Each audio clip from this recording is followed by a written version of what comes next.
we're back on these birches. We have 3 birch trees here that have suffered root damage. And the root damage resulted in the death of 3 of the main stems, 3 of the trunks. So rather than remove the whole tree, we've just removed only the dead trunks.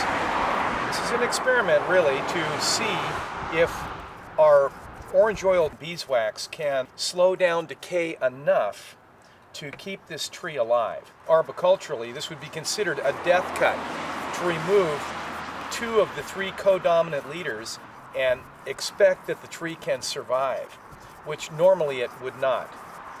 We're just going to treat these end grain wounds, try to prevent the catastrophic emboli.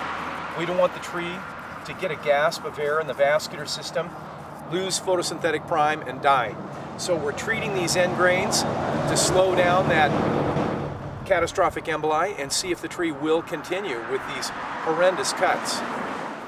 You can see how the wood is drying and cracking and checking. You can see these separations that are occurring, allowing air to get in the tree's vascular system. So we're just going to try to block that with our orange oil beeswax. This is the tops of the 2 birch trees where we just were, the birches that were topped.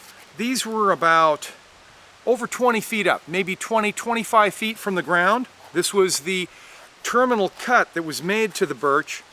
We can see the resprout that occurred. The tree tried to continue, but it wasn't able to do so. And it's because of these brutal topping cuts. This is what killed the tree. So we have 2 of them. It was a multiple trunk tree. Here's another one. Same birch. And here was the terminal cut. You can see that the tree tried to heal the wound. There's a little cambium callus rolling in.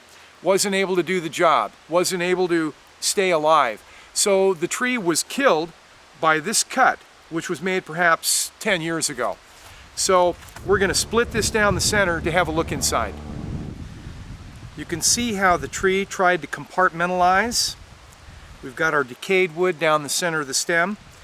You see the codit wall that formed and failed again, until finally catastrophic emboli, where the tree gets a gasp of air in the end grain of the vascular system.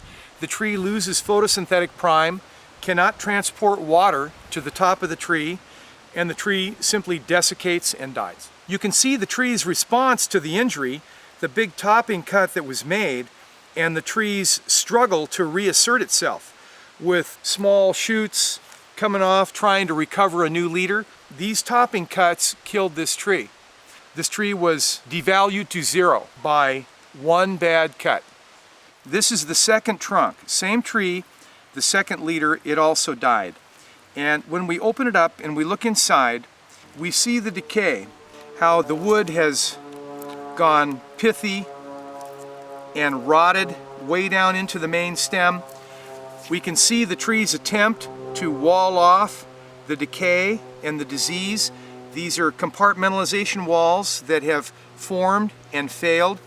The wood is soft and pithy. You can see the wood is just punk and pith in the center.